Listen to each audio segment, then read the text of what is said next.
2019년 새해 인사를 영상으로 또 하게 되네요. 2019년 한 해가 여러분 모두에게 행복하고 즐거운 한 해가 될 수 있었으면 좋겠고, 또한 그리스도 안에서 많은 행복을 누리고 또한 이렇게 더 증가시켜 나가는 그런 행복한 한 해가 될 수 있기를 축복합니다. 해피 뉴 이어. 저한테는 6살 막내딸이 있어요. 그 아이 이름이 소담입니다. 홍소담. 올해 6살인데 이 6살짜리 우리 막내딸한테 요즘 생긴 새로운 취미가 있습니다. 이게 뭐냐면 잠자리에 들기 전에 침대에 누워서 책을 읽는 거예요. 늘 누구한테 읽어달라 그러냐면 저한테 책을 읽어달라 그래요.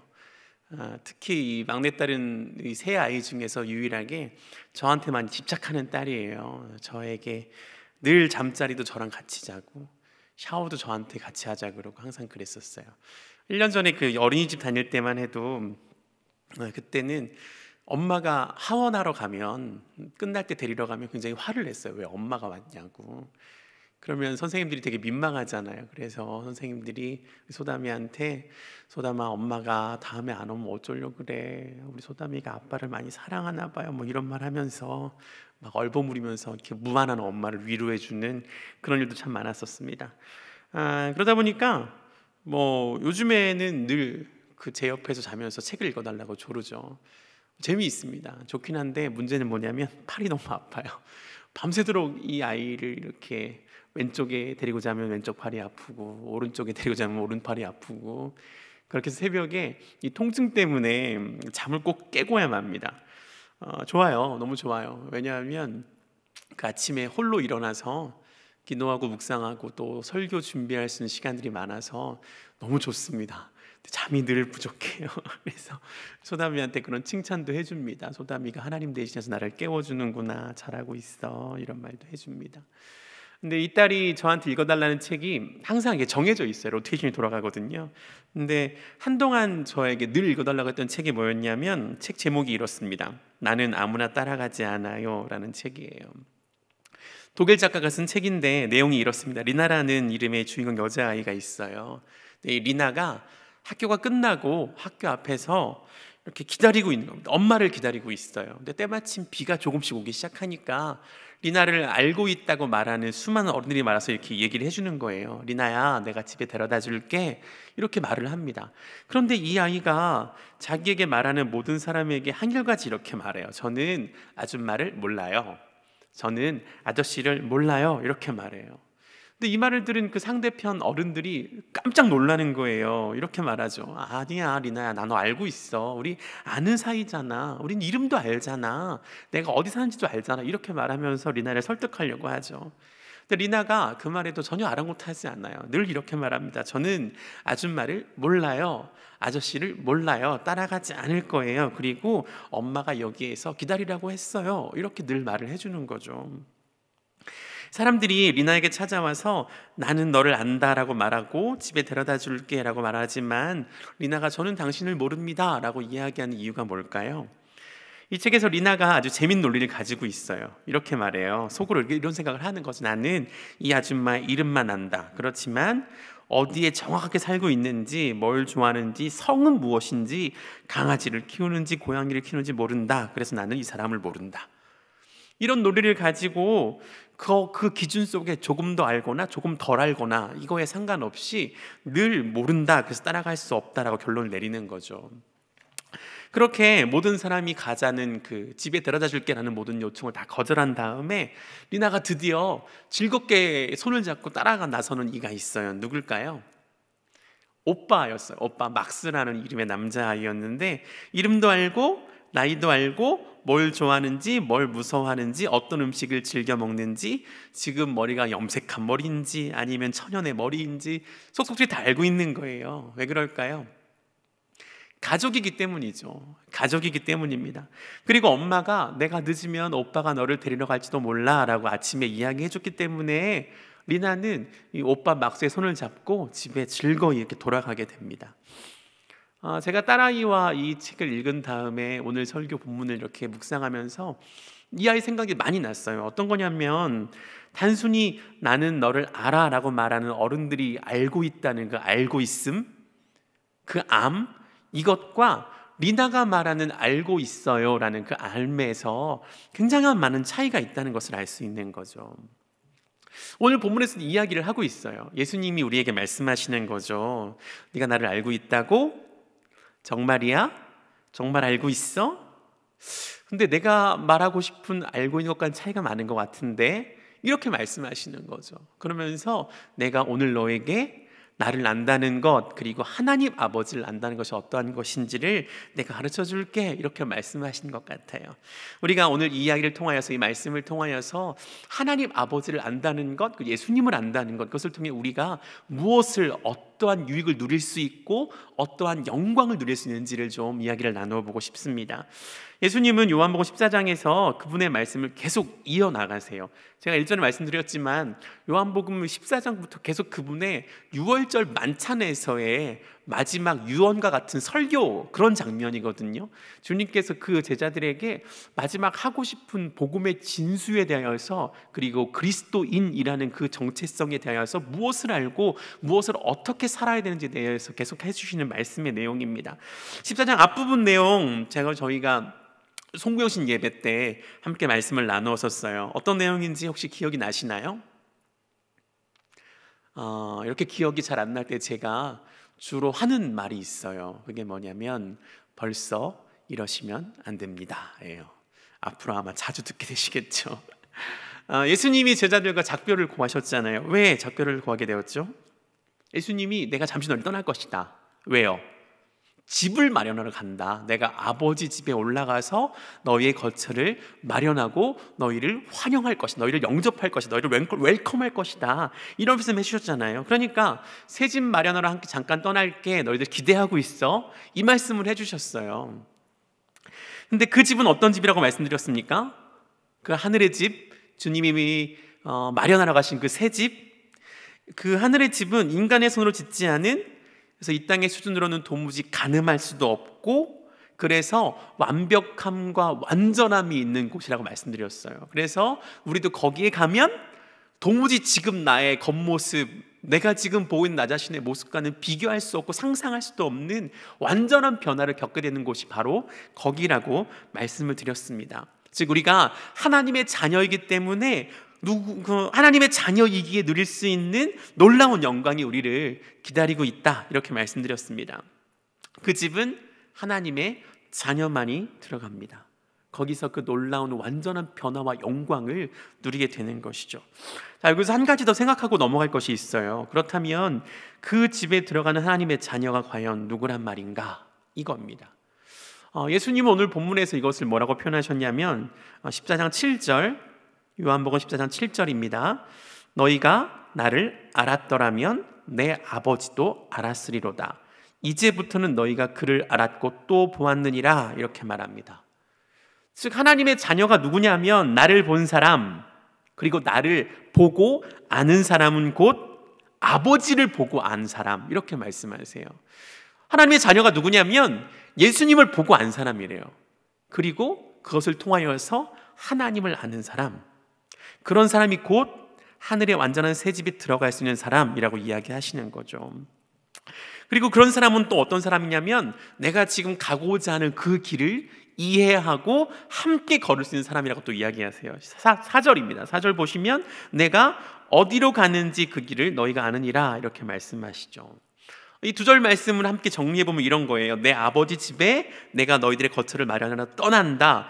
그 집에 들어가는 사람은 나를 본 사람이고 나를 아는 사람이다. 바로 그 사람은 내 아버지도 보고 내 아버지도 아는 사람이다. 또한 그 사람은 내가 지금 걷고자 하는 그 길, 즉 십자가의 길도 이미 이해하고 함께 걷는 사람이다, 이렇게 말씀하시는 거죠. 자, 이제 주님께서 우리에게 다시 물어보세요. 뭐라고 물어보실까요? 나를 알고 있니? 나를 보았니? 이렇게 물어보십니다. 내 아버지를 아니? 내 아버지를 봤어? 여러분 뭐라고 말씀하시겠어요? 뭐라고 대답하시겠습니까? 어렵죠? 사실 이 질문을 제자들도 똑같이 받은 것과 마찬가지예요. 그들 역시 어려워했던 것 같아요. 5절에 보니까 도마가 이르되 주여 주께서 어디로 가시는지 우리가 알지 못하거늘 그 길을 어찌 알겠사옵니까? 이렇게 말합니다. 제자들도 이 질문에 대해서 당황했던 것 같아요. 많이 어려워했던 것 같습니다. 만약에 이 질문을 여러분에게 예수님이 하셨다고 생각해 보십시오. 이런 대답할 것 같아요. 주님, 저는 이제 막 신앙생활 시작한 평신도에 불과합니다. 제가 주님을 어떻게 다 알겠어요? 아버지를 어떻게 다 알겠어요? 십자가의 길을 어떻게 이해하고 함께 걷겠습니까? 저는 아직 아닌 것 같고요. 아마 저기 앉아 계신 장로님들은 아마 가능하지 않을까요? 그럼 장로님들은 어떻게 말씀하시겠어요? 아유, 주님, 제가 어떻게 장로가 됐는지 저도 모르겠어요. 주님, 저를 잘 아시잖아요. 제가 어떻게 그걸 다 이해하겠어요? 저는 잘 모르겠습니다. 제 삶을 다 아시면서 그런 걸 물어보세요. 저는 아닌 것 같고 저 앞에서 설교하시는 목사님은 아마 가능하지 않을까요? 그러면 설교하는 저는 어떨까요? 아이고 하나님, 제가 어쩌다가 목사가 됐을까요? 저도 잘 모르겠어요. 언제나 주님을 다 이해하고 알고 순종하고 싶지만 아직은 아닌 것 같아요. 정말 원하지만 아직은 안 됐어요. 간절히 바라요. 주님 도와주세요. 이렇게 말할 것 같아요. 사실 잘 몰라요. 왜 그럴까요? 예수님은 그 이유를 이렇게 설명하세요. 6절을 보십시오. 예수께서 이르시되 내가 곧 길이요 진리요 생명이니 나로 말미암지 않고는 아버지께로 올 자가 없느니라. 아버지께로 가는 것, 아버지를 보고 아버지를 아는 것, 즉 하나님을 보고 알고 그분의 자녀가 되는 모든 것의 필수적인 것이 바로 이거라는 거예요. 예수님이 길과 진리와 생명이라는 것을 인정하고 믿는 사람, 그것이 있어야만 예수님을 보고 알고 하나님을 또한 보고 알 수 있다는 것입니다. 그럼 이게 무슨 말이에요? 사실 요한복음에 보면 니고데모가 예수님을 찾아와요. 구원에 대해 궁금해합니다. 그래서 물어봅니다. 예수님, 선생님, 제가 어떻게 하면 구원을 받을 수 있겠습니까? 예수님 뭐라고 말씀하세요? 거듭나야 된다는 거예요. 거듭나야 된다. 그래서 그럼 제가 어머니 뱃속으로 다시 들어가야 되나요? 이렇게 물어봐요. 잘 모르니까. 여러분, 거듭난다는 게 뭐예요? 다시 태어나는 거잖아요. 다시 태어나는 것. 즉 이전에 예수님이 아닌 다른 길을 따라갔었다면 이제 거기에 대해서 죽어야 되는 거예요. 그리고 다시 살아나서 다시 태어나서 예수님만을 길로 삼아 걸어가야 되는 것입니다. 예수님을 나의 길로 여기고 그 길을 걸어가야 되는 거죠. 이전에는 예수님이 나의 꿈을 이루어주는 보조적인 수단에 불과했어요. 그러나 이제 예수님이 나의 꿈 자체가 되어야 된다는 것입니다. 예수님 아닌 다른 것이 나의 진리였던 삶에 대해서 죽어야 되는 거예요. 그리고 이제는 그분만이 나의 진리이신 그 삶에 목숨을 걸어야 되는 겁니다.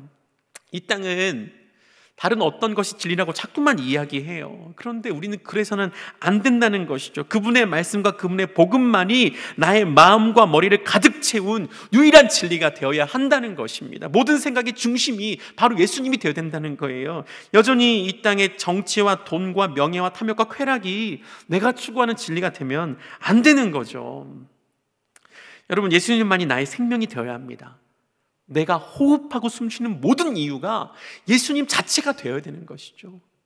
예수님이 나를 위해 존재하는 것이 아니라는 거예요. 나의 생명 자체가 그분을 위해 존재하는 것이 되어야 되는 것입니다.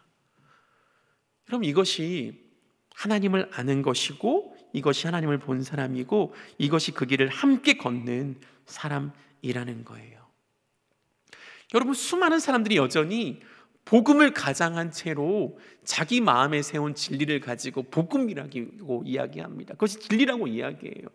예수님을 나의 진리를 보완해줄 보조제로만 생각을 한다는 것이죠. 그럼 제가 예전에 한 교회에서 사역한 적이 있었는데 그 교회에서 오래 있지 못했어요. 왜냐하면 그 교회에서는 복음과 정치적인 이슈로 혼동하는 그런 교회였어요. 그러니까 정권이 이렇게 바뀌어서 예전에 이렇게 노무현, 김대중 정부가 이렇게 쭉 이어서 온 적이 있었잖아요. 그때 즈음이었는데 지방선거를 앞두고 있을 때에 주일 강단에서 그 목사님이 대뜸 이런 말씀을 하시는 거예요. 노무현, 김대중은 다 빨갱이다. 여러분, 복음이 선포되는 강단에서 예수님이 이 땅을 보호해 주셔서 그런 빨갱이로부터 우리를 벗어나게 해주시는 분으로 전락해버린 것이죠. 예수님이 길과 진리 생명이 아니라 자기 정치적인 성향에 복음을 덧칠해주는 그런 메이크업 해주는 사람밖에 되지 못하는 거예요. 제가 그 교회에서 사임해야겠다는 결정을 하게 된 계기가 뭐였냐면, 수요 예배 설교를 제가 맡은 날이었는데 설교를 일찍 끝내라는 거예요. 이유가 뭐였냐면, 그날 수요 예배 끝나고 기독당 창당 대회를 그 교회에서 하겠다는 거였어요. 제가 기가 막혔습니다. 그래서 제가 그날 고민하다가 결심을 굳힌 날이었어요. 그저부터 고민을 했지만, 그날 하나님이 확실히 그만두라고 하시는구나, 다른 교회로 가야 되는구나, 그런 결심을 하게 되었던 계기가 있었습니다. 여러분, 정치와 복음을 구분하지 못하는 거죠. 이 땅이 주장하는 그 방법, 그 진리, 그 길, 그것을 예수님이 도와주는 저로밖에 되지 않는다면 그게 어떻게 예수님을 안다고 말할 수 있겠습니까? 여러분, 착각하지 마세요. 예수님은 내가 이 땅을 걸어가는 것을 도와주는 보조제가 아니에요. 내가 걸어가는 길을 닦아주고 만들어주고 그 길을 그냥 무작정 도와주고 거기서 내 생각을 옳다고 지지해주는 그런 존재? 아니죠. 그분은 그분 자체로 진리일 뿐이에요. 내가 따라가야죠. 그분 자체가 생명이죠. 그분 자체가 길이죠. 근데 우린 자꾸만 착각을 하는 겁니다. 여전히 그런 생각하는 사람들이 많아요. 정치인 가운데 기독교인을 꼭 뽑아야 그들이 가서 나라를 바꿉니까? 아니죠. 여러분, 정말 예수 그리스도가 우리의 길, 정말 예수 그리스도가 우리의 진리, 정말 예수 그리스도가 나의 생명, 그리고 내가 정말 거듭난 사람, 이 모든 것을 내 마음속에 늘 질문으로 가지고 나를 점검해 보아야 하는 것이죠. 여러분, 예수님이 제자들에게 내가 너희의 길과 진리와 생명이라는 말, 그리고 그 질문을 통하여서 그들에게 아버지를 보고 안다는 것이 무엇인지 한 걸음 더 나아가서 생각해 보도록 도와주고 계세요. 그런데 이 이야기 속에서 제자 중에 한 명인 빌립이 이런 반발을 합니다. 8절, 빌립이 이르되 주여 아버지를 우리에게 보여주옵소서, 그리하면 족하겠나이다. 여러분, 이 빌립이라는 사람이 참 재밌는 사람이에요. 이름이 굉장히 외국스러운 이름입니다. 헬라식 이름이에요. 그러니까 그가 가진 그 이름을 보여주는 것은 그가 어떻게든 헬라식 교육을 받았다는 것을 보여주고 있죠. 그리스 철학에 괜찮은 교육을 받은 사람이란 거예요. 여러분, 그리스 철학, 그리스 교육이 어떤 특징이 있나요? 변증, 논리 이런 거에 강하잖아요. 그러니까 예수님이 하시는 말씀에 이 논리가 없다는 식으로 반박을 하는 거죠. 우리에게 언제 충분한 논리가 되었냐, 충분한 증거를 보여줬냐, 이렇게 말하면서 이런 생각을 가지고 아버지를 우리에게 보여주세요, 이렇게 말합니다. 여기서 그가 사용한 보다라는 단어가 그 헬라어로는 데익리오라고 읽는 그 단어인데, 이것은 요한복음에 주로 쓰일 때 어떻게 쓰였냐면 표적을 보여준다, 기적을 보여준다 할 때 그런 보다로 사용된 단어인데, 그러니까 이 단어 자체가 눈앞에 드러내다, 증거를 보여주다, 표적을 보여주다, 이런 용도로 많이 쓰이는 단어라는 거예요. 여러분, 이 빌립이 말하고 있는 아버지를 나에게 보여주세요, 그럼 내가 믿을게요 라는 말이 어떤 의미인지 아시겠어요? 이런 겁니다. 우리가 예수님, 당신을 유일한 길과 진리와 생명으로 인정하지 않아서 아버지를 보지 못한 거라고요? 아니에요. 예수님이 진짜 우리의 길과 진리와 생명인가에 대한 증거가 부족해서 그러는 거예요. 그래야 우리가 더 믿을 거 아니에요? 지금까지 보여주신 것으로 부족해요. 그러니까 우리에게 아버지를 보여주세요. 그러니까 당신이 하나님 아버지와 정말 상관이 있는 사람인지, 당신이 하나님의 아들인지 메시아인지를 더 많은 증거로 보여달라고요. 더 많은 기적도 보여주시고, 더 많은 표적도 보여주시고, 더 많은 것을 행하셔서 내가 당신을 길과 진리와 생명으로 인정하고 거기에서 아버지를 발견할 수 있게 그렇게 하셔야죠. 증거를 보여달라고요. 증거도 안 보여주시고 우리가 믿음 없다고 말하시면 우리는 억울해요. 당신을 신뢰할 수 있는 그 증거 여전히 부족하다고요. 이렇게 말하고 있는 거예요. 사실 여러분, 이게 우리 숨겨진 마음 아니에요? 우리 마음에 이런 생각 없나요? 더 믿고 싶은데 안 믿어져요. 내가 정말 예수님이 이런 일을 하실 만한 분이고 나의 인생에 나의 모든 것을 다 바쳐서 따라갈 수 있는 진리인지에 대한 나는 자신감이 없어요. 믿고 싶은데 안 믿어진다니까요. 보여주세요. 따라갈게요. 좀 보여달라고요. 여러분들 사실 빌립을 포함한 제자들이 하는 말은 좀 수긍이 돼요. 왜요? 사실 이들은 아직 예수님이 십자가 사역을 눈으로 보지 않았어요. 그리고 예수님의 십자가 사역이 이들에게 어떠한 구원을 가져다 주는지에 대해서 아직 경험하지 못했어요. 그리고 또 하나 중요한 것은 예수님이 하늘에 가심으로써 약속하신 성령, 그 성령이 아직 그들 안에 거하지 않아요. 그러니까 이들은 예수님이 하신 모든 말씀을 나중에 가서 깨닫게 되는 거거든요. 지금은 깨닫지 못하는 것이 어떻게 보면 마땅한 거예요. 그런데 우리는 어떻습니까? 우리는 어때요?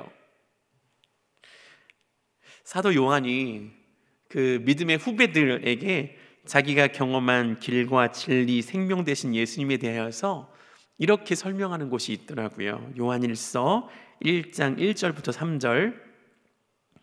요한일서 1장 1절부터 3절. 요건 다 찾으시면 좋을 것 같아요. 요한일서 1장 1절에서 3절 읽어보겠습니다.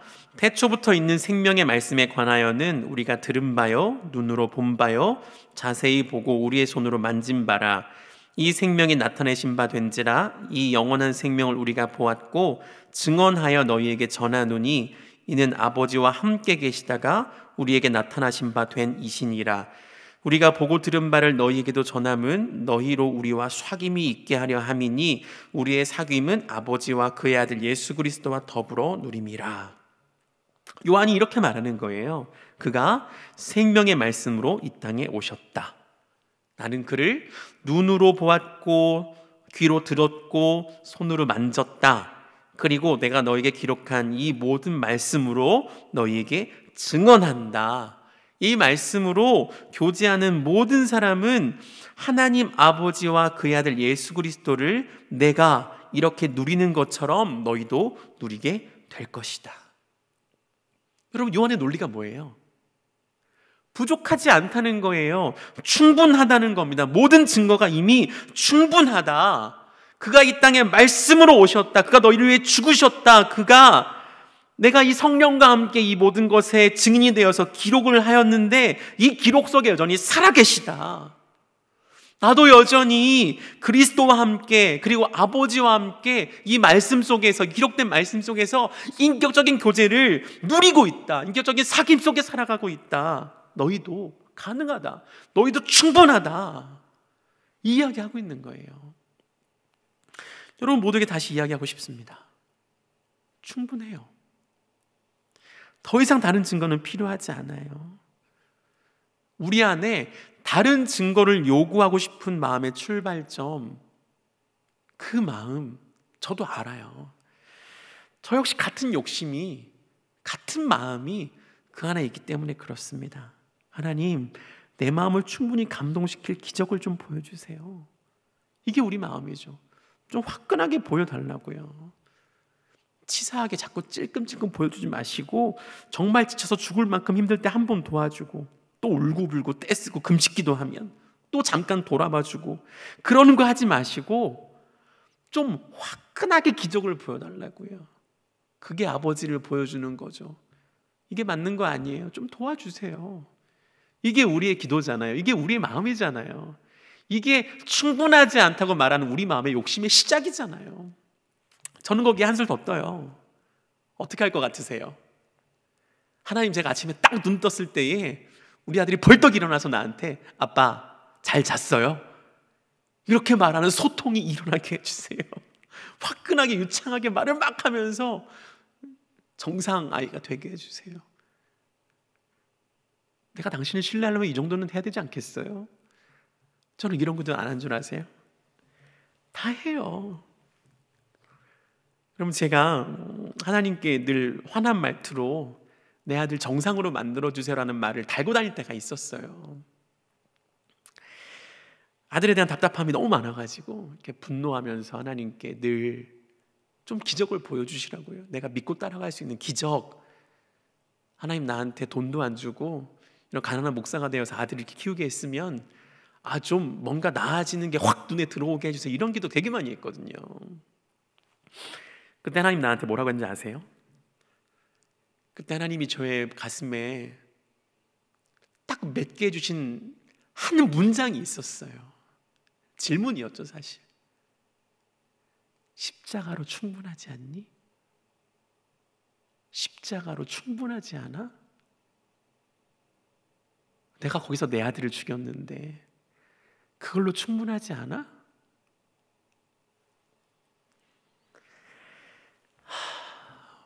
사실 그렇게 말씀하시면 제가 할 말이 없죠. 제가 그때는 그 마음의 분노가 달래지지 않아가지고 하나님 그렇게 말씀하시면 제가 할 말이 없어요. 진짜 치사하게 이러실 거예요. 이러면서 제가 막 얼버무렸어요. 그런데 시간이 지날수록 그 말씀이 옳아요. 십자가로 충분해요. 우리에게 이미 많은 증거를 보여주셨어요. 거기서 그 아들이 죽이셨대요. 거기서 우리 생명이 살아났다잖아요. 충분하죠. 우리는 이 말씀을 들을 때 그 빌립보다 훨씬 더 많은 증거를 가지고 있어요. 비교할 수 없는 증거가 우리 안에 있는 거죠. 십자가, 그것으로 충분하지 않습니까? 여러분 옆 사람에게 이야기해 주세요. 십자가로 충분합니다. 십자가로 충분합니다. 여러분 맞아요. 예수님은 친히 십자가의 죽으심으로 그분이 우리의 길과 진리와 생명이심을 보여주셨습니다. 그럼 이제 우리에게 남은 것은 무엇일까요? 우리 딸이 즐겨보는 그 책, 제가 처음에 말씀드렸잖아요. 나는 아무나 따라가지 않아요. 이게 제목이었어요. 여러분 그렇다면 우리가 해야 될 것은 무엇이냐면 이 땅의 다른 어떤 것들을 나의 길과 진리와 생명으로 삼아서 그것을 추구하고 그것을 따라갔던 삶을 이제 그쳐야 되는 거죠. 거기에 나의 목숨을 걸고 그것을 따라가지 않을 때 마치 담배 끊으면 일어나는 금단 현상처럼 막 이렇게 불안한 걸 초조하고, 남들은 저거서 다 돈 번다는데, 남들은 저런 거 가르쳐서 아이들이 성공한다는데, 남들은 다 자식들을 저런 집에 장가 보내고 시집 보내가지고 떵떵거리면 잘 산다는데, 이런 이야기 들을 때마다 엉덩이가 들썩거리는 그런 거 좀 그만하자고요. 이제 여러분 이제 뭐 해야 돼요? 예수님 바라봐야죠. 예수님만 추구해야죠. 여러분 그때 우리에게 주어지는 기가 막힌 축복이 오늘 말씀 가운데 기록되어 있어요. 두 가지 볼 건데 첫 번째가 뭘까요? 여러분 하나님을 아버지로 누리는 그 관계 속에 살아가게 된다는 거예요. 하나님을 아버지, 정말 친근한 그 관계로 누리고 살아가는 축복을 이 땅에서 가지게 된다는 거죠.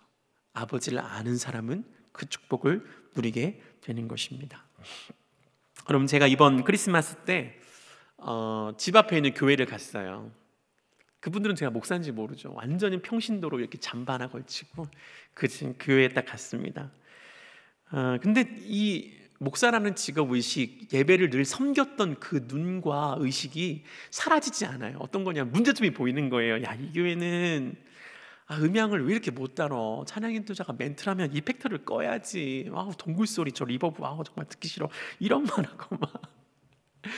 성가대 끝났는데 성가대 무대에 설치된 무대 마스크, 그 마이크를 치우지 않아가지고 그 소리가 다 들어가고 막 동굴 소리 나고 막 이러는 거예요. 거의 구경을 하는 거죠. 구경하면서 막 이것저것 속으로는 막 이 교회는 스텝이 참 이러면서 제가 그렇게 구경을 하고 있었어요. 근데 그 헌금 시간이 됐거든요.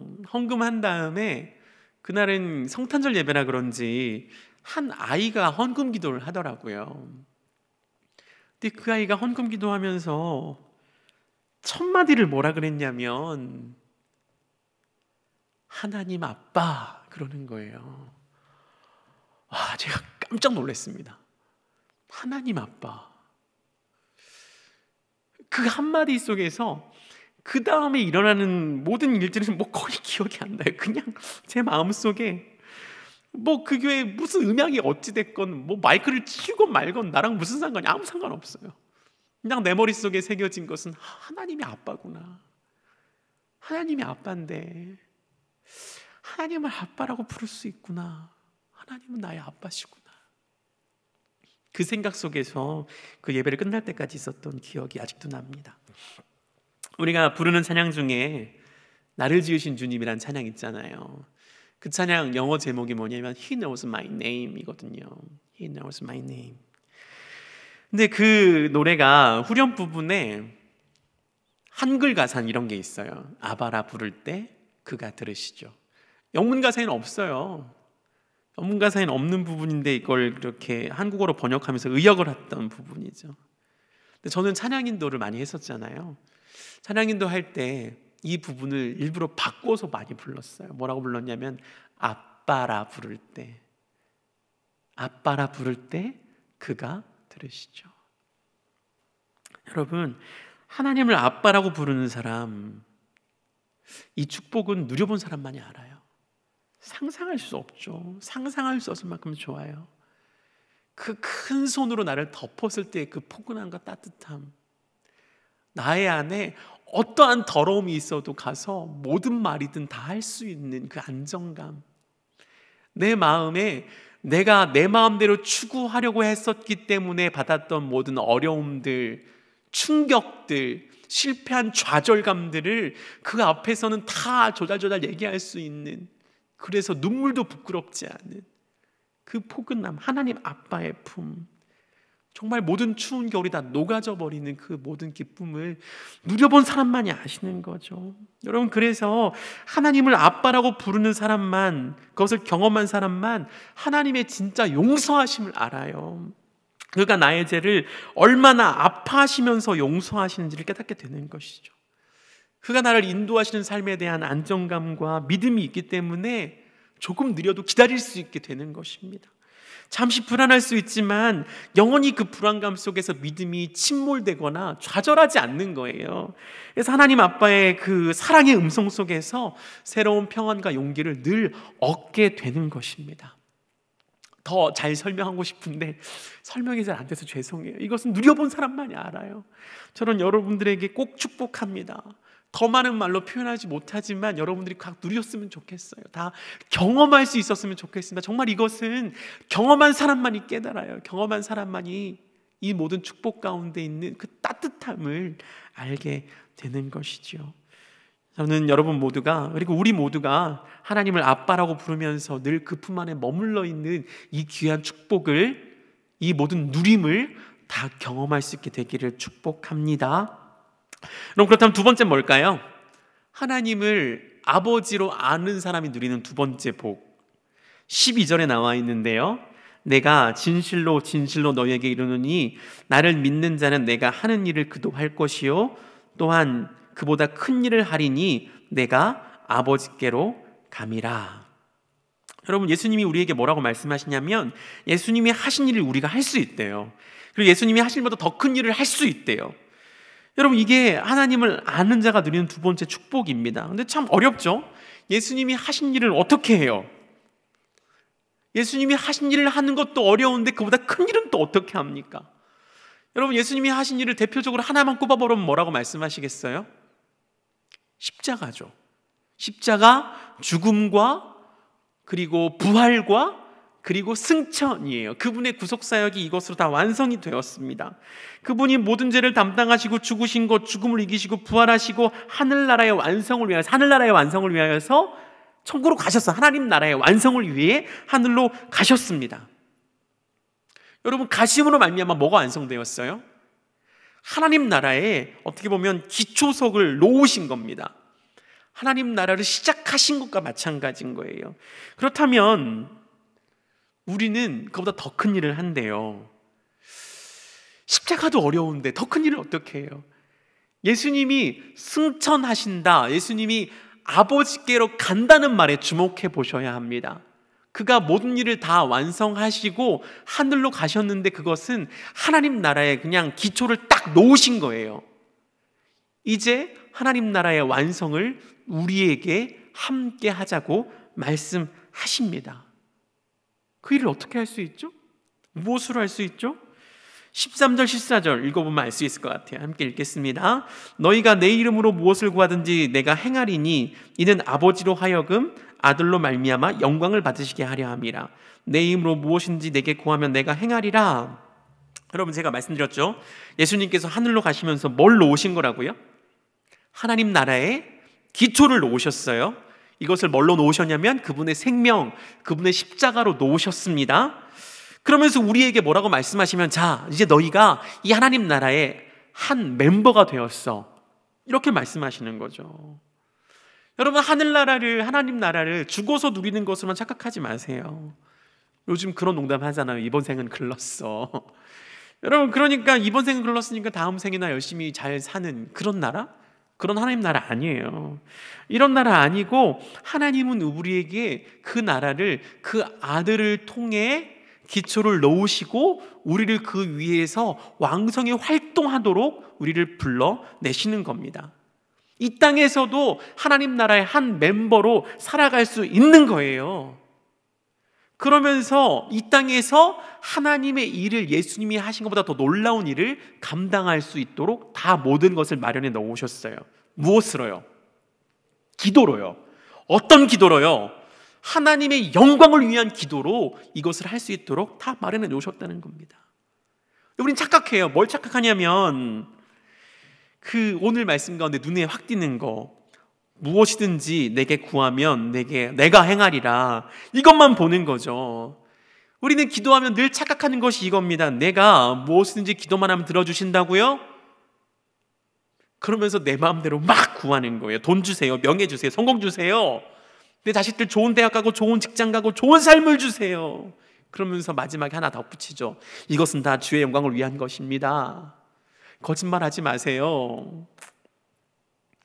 이런 기도가 정말 하나님의 영광을 위한 기도입니까? 아니죠. 나의 잘난 척을 위한 기도죠. 다 알잖아요. 한때 그 엄친아 엄친딸이란 말이 엄청나게 유행한 적이 있었어요. 엄마가 동창회만 갔다 오면 자식들 불러놓고 하는 말이 있죠. 엄마 친구 아들은 어느 대학을 갔다더라. 엄마 친구 딸은 어느 직장에 취직을 했다더라. 엄마 친구 아들은 의사가 되어서 누구랑 결혼을 했다더라. 여러분, 엄마 친구 아들, 엄마 친구 딸은 이 땅에 존재 불가능한 불사신 같은 존재입니다. 모두가 그렇게 되기를 바라면서 하나님의 영광을 들먹여요. 사실은 내 어깨 한번 쭉 펴고 싶은, 나의 잘남을 자랑하고 싶은 기도잖아요. 팀 켈러가 그의 책 기도에서 기도를 뭐라고 표현했냐면, 기도는 의무를 지나 기쁨에 이르는 길이다, 그렇게 말했어요. 그러면서 진정한 기도는 나의 원함과 하나님의 원함이 하나님의 나라 안에서 영광스럽게 하나가 될 때에 우리가 기도 응답이라는 희열과 함께 주어진다, 그렇게 말해요.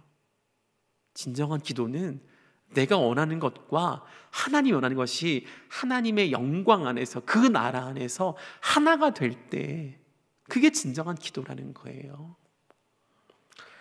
여러분, 우리가 기도할 때 포커스를 맞춰야 되는 것은 무엇이든지 기도만 하면 이루어질 게 여기가 아니에요. 내가 하늘 아빠, 하나님 아빠의 영광을 위하여서 하는 기도, 그것이 포커스가 되어야 되는 것이죠. 내가 어떤 기도를 통해 그분을 영광스럽게 할 것인가, 나의 기도가 어떻게 하나님의 영광을 이루게 되는 도구가 될 것인가, 여기에 우리는 포커스를 맞춰야 된다는 거예요. 여러분, 이미 샘플 받았어요? 안 받으셨어요? 이미 주셨어요. 2000년 전에 주셨어요. 뭐라고 주셨어요? 주기도문 주셨잖아요.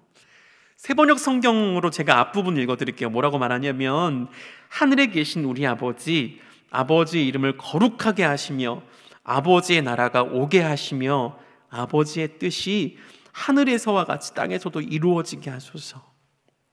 여러분, 이런 기도를 통해 우리는 하나님의 뜻이 이 땅 가운데에 하나님의 나라 안에서 영광스럽게 이루어지는 것을 경험할 수 있는 것입니다. 그래서 우리는 그 기도의 응답을 통해 기쁨을 누릴 수 있게 되는 거죠. 몇 가지 샘플 보여드릴게요. 여러분, 선경금 하시죠? 여러분, 헌금만 하세요?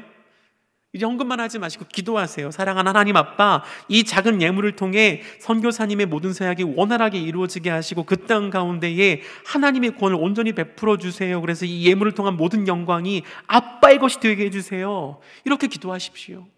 이 기도와 함께 선교제 들려오는 모든 소식을 듣는다고 생각해 보세요. 얼마나 기쁨의 희열이 되겠어요. 여러분, 저는 이 주일 예배를 여러분 생각하실 때마다 이런 기도했으면 좋겠습니다. 하나님, 하나님의 영광을 맛보게 해주세요. 이 공간 앉아있는 모든 사람의 심령 머리 위에 하나님의 영광이 가득하게 해주세요. 여러분, 이런 기도가 모였을 때에 그 예배가 얼마나 영광스러워지겠어요. 제가 혼자 설교 잘한다고 되는 거 아닙니다. 설교 물론 잘해야죠. 잘해야 되는데 여러분이 하나님의 영광을 위한 기도로 함께 동참할 때 이것이 정말 하나님의 영광 가운데 이루어지게 되는 것이죠. 우리에게는 늘 기도로 하나님의 영광을 드러내며 하나님 나라의 한 가족으로 살아갈 수 있는 길이 열려져 있습니다. 하나님 나라의 한 멤버로 살아갈 수 있는, 그렇게 영광스러운 일을 할 수 있는 통로가 이미 열려져 있다는 거예요. 예수님이 그분의 십자가, 그분의 죽음, 부활, 승천으로 말미암아 이 모든 것을 다 마련해 놓으셨어요. 그래서 예수님께서 이 본문 가운데에 너희가 내가 가는 길을 이미 알고 있다고 말씀하시는 거죠. 이 나라, 이 땅 안에서도 하나님 나라 일에 동참하여서 그 모든 일보다 더 놀라운 일을 할 수 있기 때문에 그렇습니다. 여러분, 오늘 말씀의 결론을 좀 내리고 싶습니다. 하나님을 아버지로 아는 것이 가장 중요해요. 이것이 없으면 그리스도인으로서의 삶이 시작되지 않은 것이죠. 저희 막내딸이 읽는 그 책, 거기서 그 어른들이 말하는 것처럼 알고 있어요 라고 말하지만 리나는 뭐라 그래요? 아니요, 몰라요.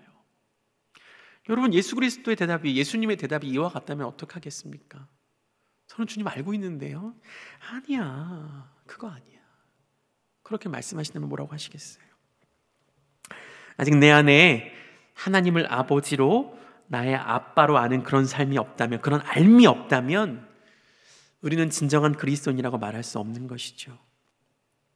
오늘 이 밤이 가기 전에 여러분 모두가 조용히 하나님 앞에 무릎을 꿇는 그 시간 속에서 예수 그리스도가 그가 정말 나의 길과 진리와 생명이 되시는지 물어보고 자문해보고, 그렇지 않다면 그분을 초청하고 그 앞에 머물러 있는 그런 시간을 가져보셨으면 좋겠어요.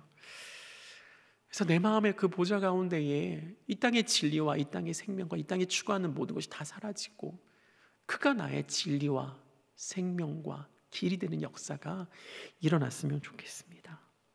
하나님이 여러분 모두에게 은혜를 베풀어 주시기를 원합니다. 그래서 그 모든 것을 통하여서 그리스도를 보고 알고, 하나님을 보고 알고, 하나님을 나의 아빠로 누리면서 살게 되는 귀한 모든 일이 여러분에게 일어났으면 좋겠어요. 우리는 그 자녀됨의 권세가 없으면 아무것도 아닌 거예요.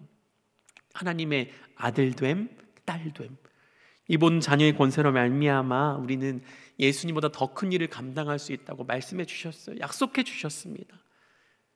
기도로 이 모든 일에 동참하고 기쁨을 누리는, 영광을 누리는 하나님 아버지의 복된 아들과 딸로 이 땅을 살아가는 우리 모두가 될 수 있기를 축복합니다. 기도하겠습니다. 하나님을 알고 싶습니다. 아직 하나님을 아빠로 알지 못하는 우리에게 찾아와 주시어 긍휼히 여겨주시고 하나님을 아빠로 아는 귀한 그 은혜를 경험케 하여 주옵소서. 그래서 주님이 하나님을 아빠로 모시는 모든 사람이 누릴 수 있다고 말씀하시는 귀한 복을 함께 누리고 하나님 나라의 한 멤버로서 영광스러운 기도로 늘 하나님과 동행하고 하나님 나라 일을 많이 해나가는 우리 모두가 되게 하여 주옵소서. 하나님과 모르던 자에서 하나님의 자녀가 되고 하나님 나라의 한 사람으로 살아가는 모든 귀한 역사가, 귀한 기적이 우리 모두에게 일어나게 하여 주옵소서. 하나님, 우리 모두가 하나님 나라의 한 사람으로 살아가는 그 모든 기쁨을, 희열을 하나님 손안에 있는 하나님의 자녀로서, 그 큰 손안에 있는 아들과 딸로서 날마다 누릴 수 있도록 축복하여 주시옵소서. 그래서 우리 삶 가운데 늘 하나님의 영광이 가득할 수 있게 늘 함께 동행하여 주시옵소서. 예수님의 이름으로 기도합니다. 아멘.